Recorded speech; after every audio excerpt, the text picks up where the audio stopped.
What's up, everyone? Grant Cohn, Coach Noah Johnston. We're going to be here for the next half hour or so talking Niners football. If you haven't heard, Jimmy Ward's coming on the channel in an hour and a half. He's going to give me some of his time.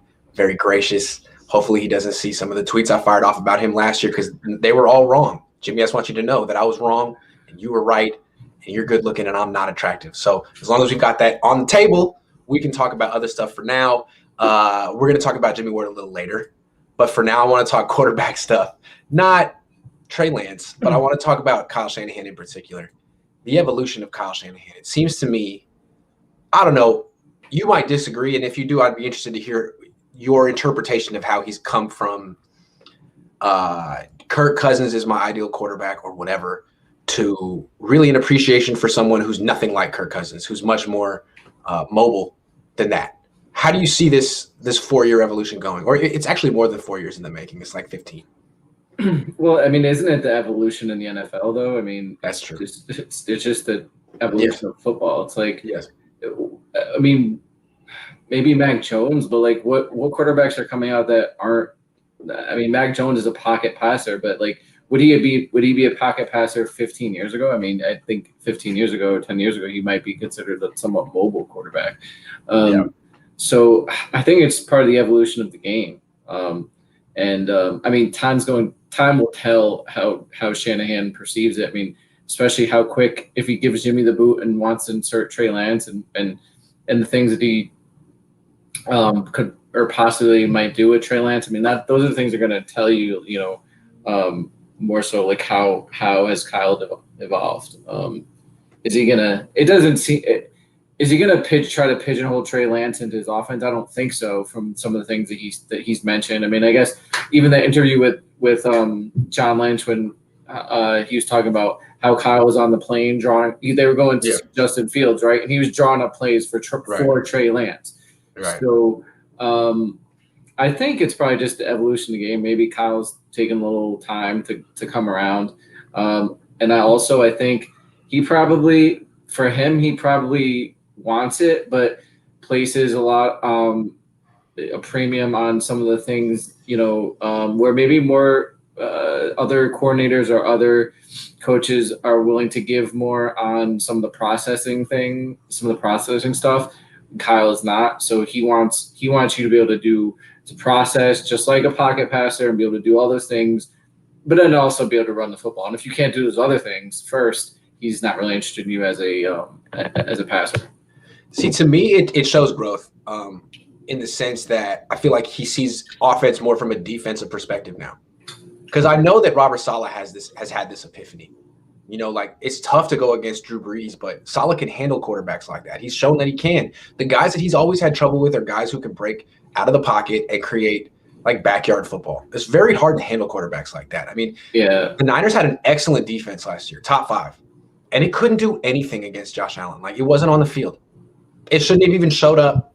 And even Carson Wentz, who had a terrible year last year, looked really good against the 49ers. So I feel like if you go back and you listen to the stuff Kyle Shanahan said about Carson Wentz and Josh Allen before and after those losses, you can kind of hear him coming around to that style of quarterback. I just feel like when he was younger, his mindset was, my offense is so good. If someone could just execute it correctly, we would never lose. And now he's finally like seen how difficult it is for his own team to stop a guy like Kyler Murray, Josh Allen, Carson Wentz, Russell Wilson, that he's kind of, I'd like to think, had an epiphany and like, it's important to execute, but there's degrees of execution. I can sacrifice a little bit in the pocket if I can get all this extra. Yeah, and I do think that's the pendulum swinging a little bit in that direction in the NFL, like you pointed out. Yeah, I think, from the defense perspective, defense is really it's all about numbers. It's really how can I get more numbers to this point of attack than the offense has, and vice versa. And the offense wants to get more. They want to get more numbers on you. And what a quarterback does is it makes it a lot more difficult to get mismatched numbers from a defense perspective, for me to get more numbers than you have, because I have to now account for that quarterback, particularly in the running game. It's not so much. I mean, it's more so in college, I guess, in my level, high school, we had to count for them in the running game. But I do think in the NFL, where it does where it does matter is short yardage and red zone. Yep. Short yardage and red zone, like a quarterback that can Best play. run the ball, like that's killer because I have to account for that. So that's taking one guy out of the box. So especially when you're talking about a guy like Trey Lance, who's essentially a fullback quarterback. Defense gonna have a hard time stopping him from getting 1 yard. Yeah, you see the way that the Patriots use Cam Newton in the red zone. I mean, when they get within the 10-yard line, he just becomes like the running back, and it's like 11-on-11 football with no handoff. You could do the same thing with Josh Allen, Carson Wentz. You can do the same thing with Trey Lance, and I imagine they will do a lot of that kind of stuff in the red zone because why wouldn't you? If you want to score touchdowns. Of course. Yeah, touchdowns are good. And that's an easy way to get them. I believe they have had red zone issues in the past too. So any way you can get more productivity in the red zone, it's a positive. So I want to bring some perspective to this topic before we leave, and I couldn't help myself, but I just find it interesting listening to Kyle talk about, I did like Mac Jones, and he is the kind of passer I would like, but I want that running element. I want that 11-on-11 football, and it's like, wow, that's great, man. Where was that in 2017 when you chose Brian Hoyer over Colin Kaepernick? I think it's a fair question, but I think probably the answer would be that he was so all in on the idea of signing Kirk Cousins that he was trying to formulate an offense that was in that mold, and he wanted to bring in quarterbacks who were like Kirk Cousins. Yeah, I think that's probably part of it, but I think also part of it, I think he's probably Colin Kaepernick's work ethic probably turned him off. Not work ethic in training, but as far as in the playbook, does he really want to be that? Like you're starting a new regime. Like, is that really what you want as your centerpiece? Or and then again, what we talked about before. What were Colin Kaepernick's deficiencies? It was he had a hard time getting off of the first read. And he basically had one throw. It was the 99-mile-an-hour fastball. That is true. So it goes right back to our first part of discussion here. With the evolution of quarterbacks and this Kyle evolving, is like he wants that processing ability first. Yeah. And then he's gonna if you can run the ball, that's great. Also, young Colin Kaepernick would have been a player that Kyle would have wanted to coach, but older Colin Kaepernick, remember, he'd had surgeries, like a lot of them. He lost a lot of muscle. He wasn't necessarily the same explosive, imposing athlete. I don't think he was quite as fast anymore. He still had the arm strength, but he wasn't as good. I mean, I know his numbers were better that final year, but just in terms of, I think a lot of that was the system he was in. It was a good fit for him. And they lost all the games. So how important were those numbers? You know what I'm saying? Yeah, right. Typically, bad teams do put up more numbers as far as offense because you're behind and throwing the ball and all that stuff. So I don't think a lot of coaches. I think Chip Kelly came to the Niners. He didn't have a lot of options, but I think one of the things he was excited about was coaching Colin Kaepernick. And when he got here, he was like, "Man, this is not the same Kaepernick that Harbaugh coached." Mm-hmm. And I think that's a lot. I mean, the NFL acts. I mean, people say that he's been blackballed, and he has, but if he just was 6'4", 235 again and was the same kind of athlete, they'd probably be like, you know what? I don't care if half my fan base doesn't like you. You're the best athlete on the team. We're signing you up, but it's not exactly what he is anymore. Now he's like 33 too. But that was 4 years ago. I think I don't mean to get off topic, but I do think he was blackballed. But I also think it part of. Of course, he was blackballed. He was blackballed. He was blackballed, right? He would have not been blackballed had he been super good like he used to be. Had he been, if he was Russell Wilson, he wouldn't have been blackballed. I mean, look at not a quarterback, but look at how many chances did Aldon Smith get? I mean, obviously he wasn't kneeling. Still getting chances. Yeah, I mean, because he was with no arguments. He was better at his job than Colin Kaepernick was. When at Aldon Smith's height, he was better at his job than Colin Kaepernick was at his. I know Kaepernick's a more important position. But Aldon Smith was top 1 or 2, top 3 pass rush defensive end in the league when he at his height. Right. Yep. Was that something else I wanted to say? About Kaepernick, nah, that's enough. I don't. Well, it's funny though. I thought when Kyle came here, he would want to coach a quarterback like Colin Kaepernick, someone who would be really good in the boot game, someone who could throw rolling left and right. And I guess that wasn't Kaepernick anymore. Although I still think that whatever Kaepernick was in 2017, he was better than Hoyer. But that's what Lance is going to be now. My vision for what young Kaepernick could have been in this offense is what Lance is going to be plus. So it's cool to see Kyle come around eventually. Yeah. All right, next topic. I've talked recently about how there's so much pressure on Trey Lance and how really Niner fans are tough on their quarterbacks because they all want the next Joe Montana, the next Steve Young, and that's quite a bar. You see it a little bit differently from 3,000 miles away. How do you see it? I mean, I think the pressure might be there initially, but like once you start doing anything positive, the fans just jump right on your bandwagon and you know they're going to defend you to the death. So I don't think it's that difficult to be, you know, once you get past the first stage and you can do some positive things and the Niners fans fall in love with you, like, you know, yeah, like this year, like Jimmy. If when Trey Lance starts doing good things and then you start criticizing him, like people are going to kill you. Like that's true. Like that's true. And when Trey Lance does two good things, people are going to be like, is he better than Steve Young?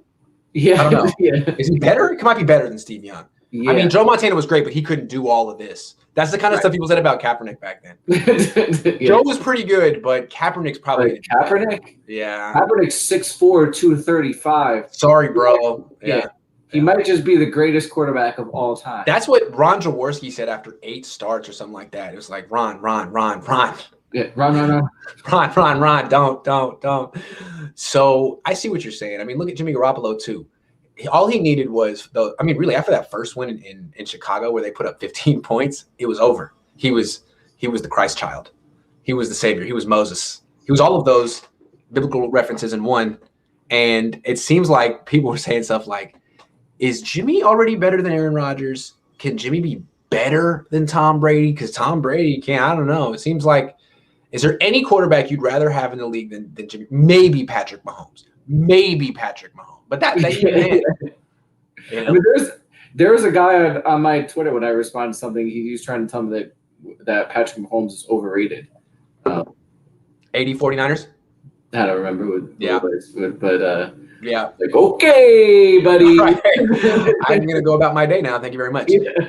So yeah, it's true. There's a very loyal following, and if Trey Lance has a few good first games, and he's gonna be looked at as the greatest quarterback. Someone's gonna say it. Yeah. Someone's gonna say Montana. Even Montana, like obviously Montana's one of the best ever. But like, remember, I think people are getting a little bit more comfortable than now. But remember when people try to put Brady against Montana, and like 49ers fan will bite your head off, like, and a lot of them still do, you know, in that argument. And my go-to move when I'm a little unpopular, people down on me, I'm a little controversial, bring back the Joe Montana Tom Brady argument, say why Joe Montana's better. Niner fans love me. Like, yeah, tell them. Yeah. I got you. I'll give you all the ammunition you need. Pretty soon you'll be able to do that with Lance. You know. Niners fans love you now because like you're on. I guess you've got pro Lance. People are swinging over to the Lance camp from the Jimmy camp. You still got people in the Jimmy camp. There's a big Jimmy camp. They're just like the silent majority right now. That's the thing. If you put out a poll right now, who's going to be the starting quarterback this year? Jimmy will win that. He'll win that poll. And so it's almost like you're not allowed to say you like Jimmy Garoppolo, but there are a lot of people who do. He's just going to win this election. You know, people just going to show up. We're talking about it. Polls weren't anyway.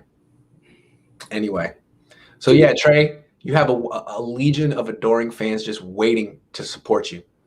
But don't wear a Dodger hat. That is the biggest way you can get everyone mad. And honestly, Colin Kaepernick wore, what was it, one day? Miami. People lost their mind. I don't think they ever really forgave him for that. I don't. It's to me the Miami hat was too different. It was different, right? It was the Miami Dolphins hat. It's in your. It's another team in your league. Like yes, it's like, are you trying to go play? Are you going to try to take your talents to South Beach, Colin? Yeah, he's wearing a baseball hat. He doesn't play baseball. Like, how do you know that wasn't his favorite team coming in? Like that guys have favorite. Like I think LeBron James is a Dallas Cowboys fan, right? He likes the Yankees. Like So Yeah. I mean, guys are allowed to have favorite teams outside of their city. Like, geez, the I'm guy just saying, it's like running for mayor of San Francisco with a Dodger hat on. Like you could do it, but I wouldn't suggest it. And I remember when Alex Smith, fans hated Alex Smith, and they were wrong to hate him. They blamed him for everything. But once he finally started winning and fans started coming around, one of the things, his go-to moves was to wear a Giants hat all the time. It's like, dude, you're from San Diego, man. Why are you doing this? But it was like calculated. I'm sure I bet you someone in the PR staff was like, hey, man, you want these fans to like you? Because I was back when the Giants were winning World Series. So he was like on the bandwagon anyway. Trey, smart move. I keep coming back to this, though. Trey on Instagram. I've been going to Instagram more to get pictures for thumbnails for YouTube. I'm not on Instagram, but I've been checking his Instagram out. And I noticed that I can't use a lot of his pictures because like 3/4 of them are him looking at his phone. Is that how kids pose these days? Like, hold on. I haven't seen that. Obviously I've seen a lot of What is that? But I haven't seen that. Like, I don't know what like the kid. Oh, you caught me. Oh, you caught me. I didn't know you were gonna take the picture. Hold on. Let me look at my phone real quick. I think it looks pretty cool though. I'm gonna start doing it. You're gonna see me just taking hella pictures. Hey, excuse me, will you take my picture?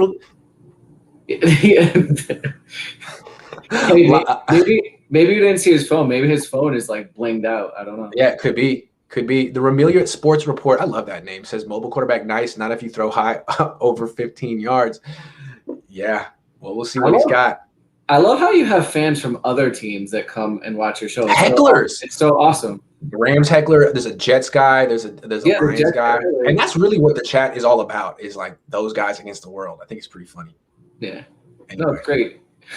So, Trey, it's not that hard. Don't complain. You got a lot of fans. It's not like the Rams, who have 0 fans and no one cares about Matthew Stafford. Trey, wear a Rams hat. Ah! Yeah. All right, speaking of the Rams and Matthew Stafford, after listening to this podcast with Kyle Shanahan and Sean McVay and gleaning the new information that was presented, do you feel like Matthew Stafford was ever a legit, realistic option for the 49ers?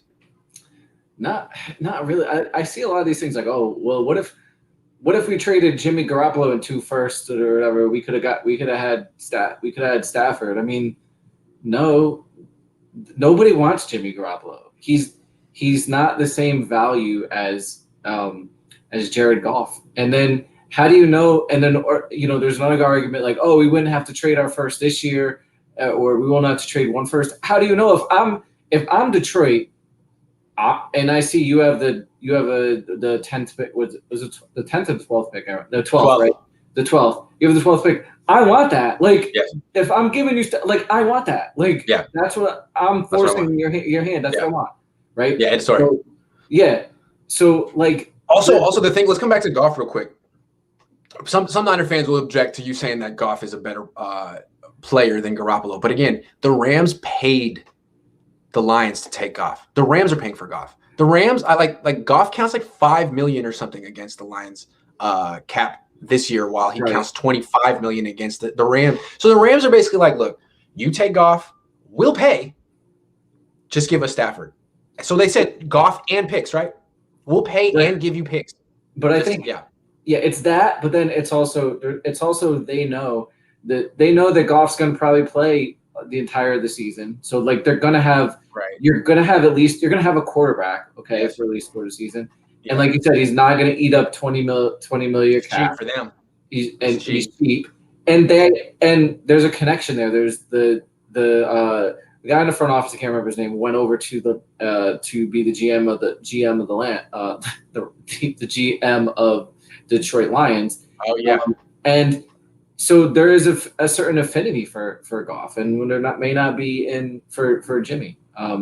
So I think there's that. Like, so I don't know that it was really a realistic possibility. And then, regarding from the podcast, it seems like that there was a connection between the Rams and Detroit. Like, especially how Kyle said it was like, oh yeah, like. You can wait till the morning. Don't worry about it. Someone told him that. And then all of a sudden the Rams swoop in and they're on the fast track to get get Stafford. Yeah, it seemed to me like the Rams were more interested in the Niners, but it also seemed like Stafford was more interested in the Rams than the Niners. Like it almost seemed like the Niners and Stafford were talking, and Stafford was like, "Yeah, that's pretty good. I like that. Like, let's go." And then the Rams call him. He's like, "Yup, I'm in. I like it. Yup, yup." Or would it, like, if you really wanted him, when you've really gone that hard? I mean, there's a reason why when free agency hits, like at midnight, guys are like at the person's house. Like it's like 11:58, and they're down the street waiting for the clock to hit, and they're gonna roll up at said person's house. Like there's a reason why coaches and general managers do that, because they really want the person. If Kyle had like Kirk Cousins fever for Matt Stafford, I don't think he would have gone to sleep that night. Right, and Sean McVay did have Kirk Cousins fever for Matt Stafford. He did, and I'm not sure that the Niners didn't get the better end of the deal. I mean, I personally feel more comfortable with Trey Lance than Matt Stafford. I know Matt Stafford is a known commodity. However, I feel like the strength of the rookie deal is it's huge. Having quarterback on the rookie deal. Also, I think just Stafford's wishes aren't being taken into account here. I think he really preferred from afar the Rams outlook to the Niners outlook. And I think that's kind of how the rest of the league looks at this division. I know Niner fans think the Niners are better than the Rams because they've beaten them 4 times in a row and stuff. But the Niners aren't the consistent team. The Rams are. And I think from afar, he could look at the Rams and be like, well, they're guaranteed 9 wins with freaking Goff. Like if they can win 9 games with Goff, then I come in there, I should be able to win 12 or 13. Whereas with the Niners, the whole team can get hurt. The whole team is built on the back of injury-prone players. So I could understand him being like, you know what? I'm interested in the Niners. I like Kyle Shanahan. I like a lot of things about that franchise, but the Rams seem more attractive. Yeah. He'd be wrong. He'd be wrong. I think it's the same. It's the same thing with Detroit. You're talking about the Detroit side and the Stafford side. Like I feel like fans automatically think, oh, well, we should just sign this player or trade for this player. It doesn't work that way. The other team the other team or the player has a say in it. Like just because you put a contract in front of a player doesn't mean he's automatically going to sign it. Like, and you're saying like it would have cost that 12th pick. You wouldn't have got him for a second. They would have made you pay for it. Yeah. Yeah. Wouldn't have. Nah.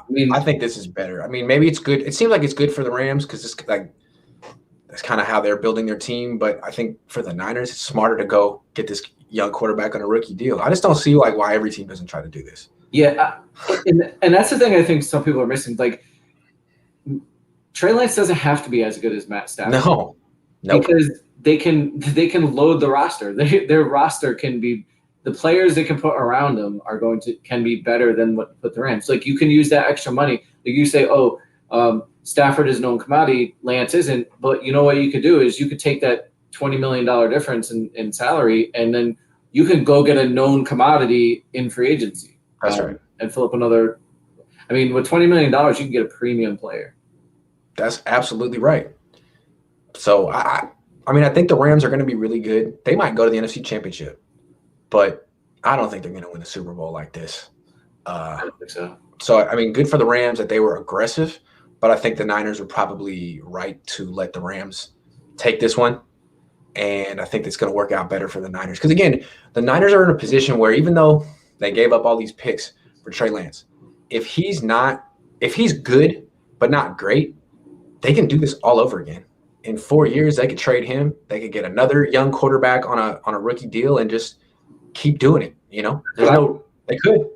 If he doesn't, honestly, if he doesn't show signs of being greatness, I mean, I would, give him a year or two, and then I would start drafting a quarterback in like maybe the 3rd round, 2nd round, something like that. Like Kellen Mond type, yeah. Yeah, taking shots there, and then finally, and then the thing is, if he's not great, when his deal's up, you don't want to have to pay him like he's great. Like you don't want to have to give him the Patrick Mahomes deal when he's not performing like Patrick Mahomes. Right. And that's what's going to happen in Cleveland. They have a really nice team right now, but they're going to pay Baker, I would imagine, and that's going to be a mistake.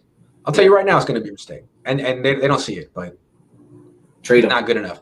They should see if someone would trade him. I know, but again, like it'd be so controversial, right? No team has ever really done that yet. You drafted this guy number 1, you developed him, he improved, and then you trade him? How could you do that to the fans who bought his jersey? I'm sorry, man. Figure out the game. It's for the best of the team.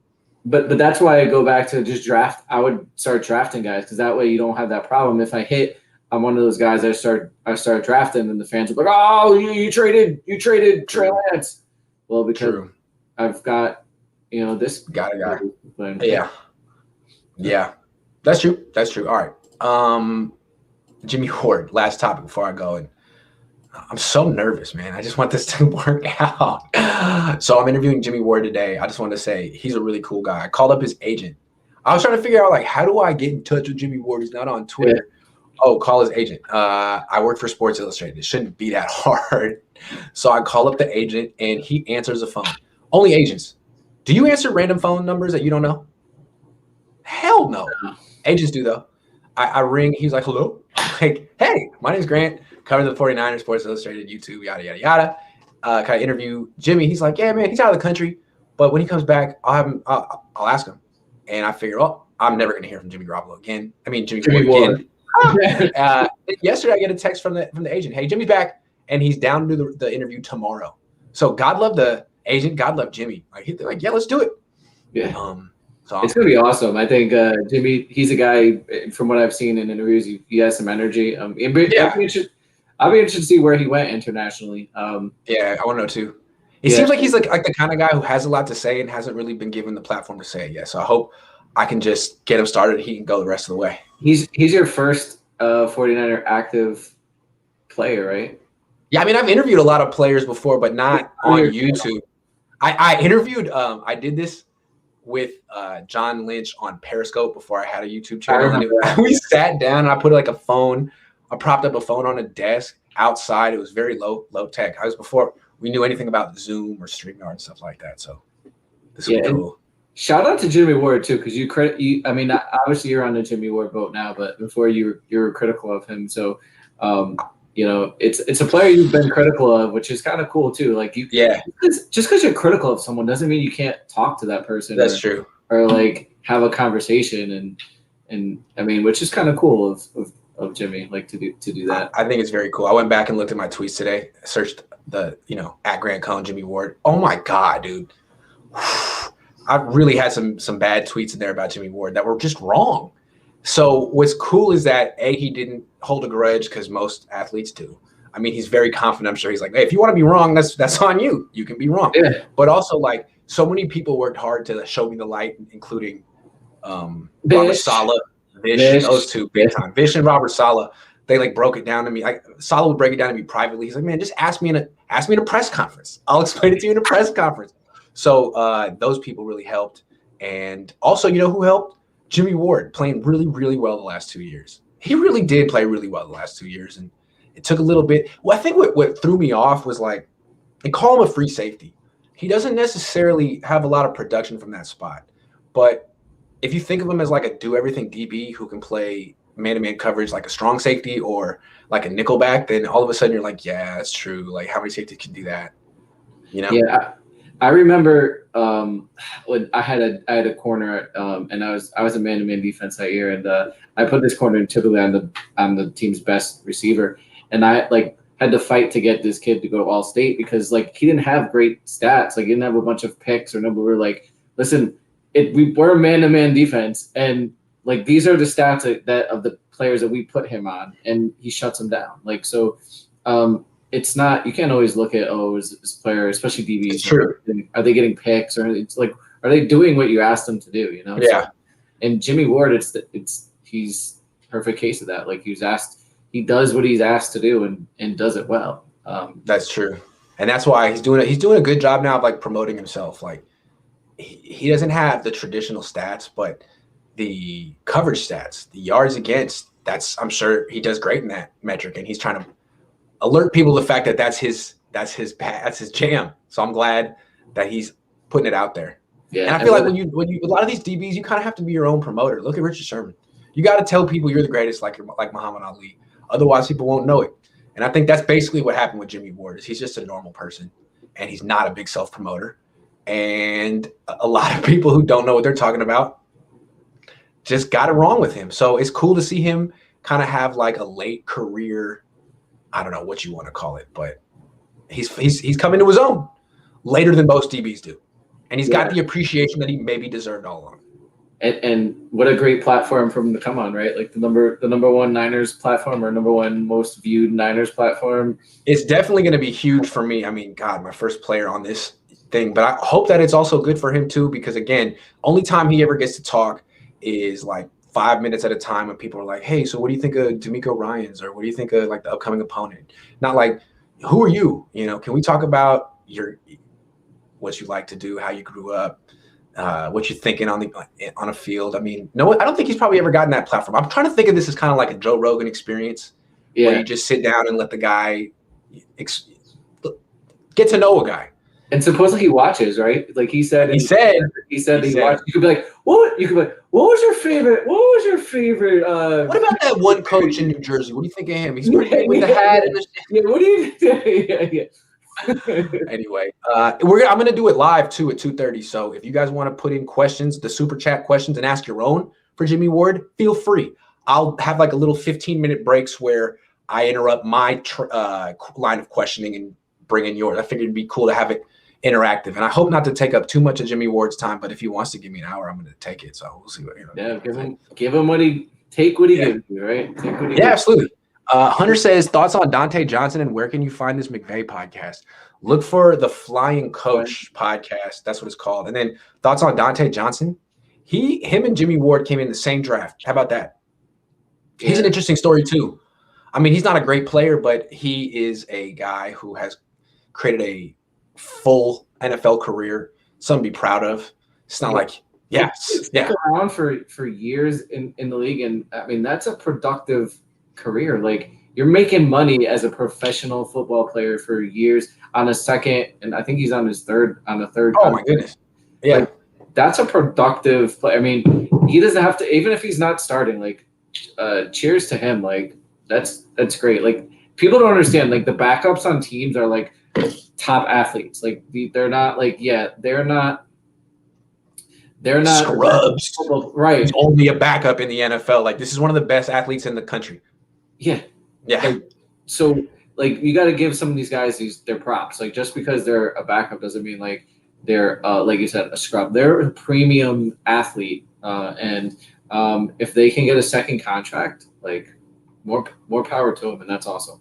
I mean, he's obviously not like the premium top 1.01% of athletes in the world. Otherwise, he'd be a starter. But he's in like the top 0.02, and for him to make it this far shows you how professional he is. Yeah, that's what separated him from other people who are younger than him and why he's still in the league. He's probably. And I think, right, as professional, I think it was number one. I think he shows he's willing to play special teams, because if you're not starting, you have to contribute on special teams. So he's shown willingness to do there and to perform on a high level there, and he probably has an ability to really absorb a defense, because as a backup, a lot of times you have to play multiple roles, and you are not with one team for a long time. So you have to absorb things very quickly.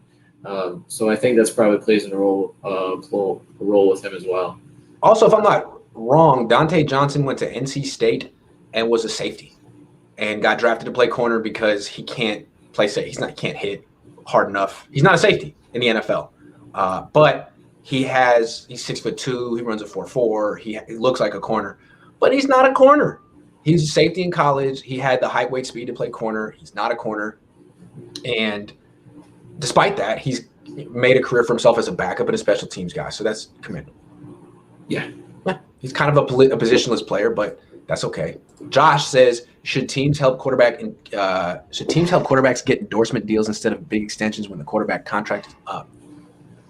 Yeah, ways to give the quarterback money under the table. Yeah, but I don't know. I think it's the mentality of the quarterback to want to take.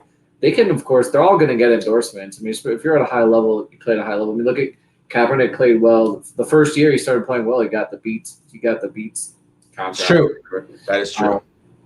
they're going to get endorsements. But like, if you're getting endorsements, like think of it, people always want more.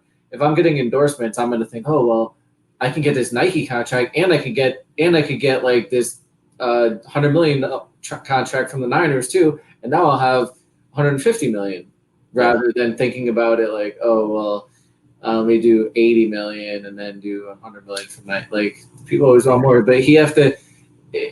Are they willing to take less to win, and maybe think that, hey, if I win, those wins can translate into more money long term, a la Tom Brady, than if I just take the money now. Yeah. Mariah says, you will do great, Grant. Just be you. This is what you do. Nice job getting Ward.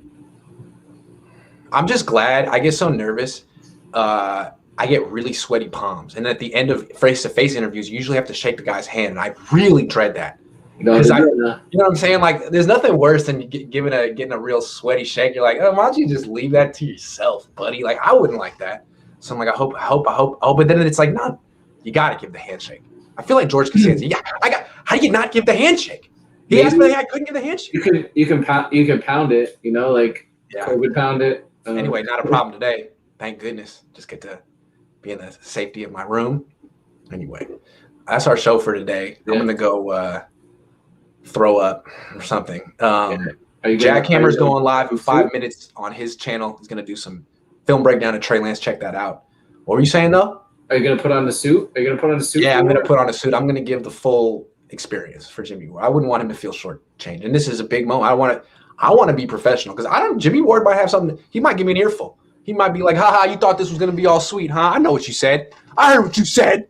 Maybe he'll bring on. Maybe it won't be him. It'll be him, Armstead, and Armstead, Dante Pettis. God. The whole crew. I hope so, man.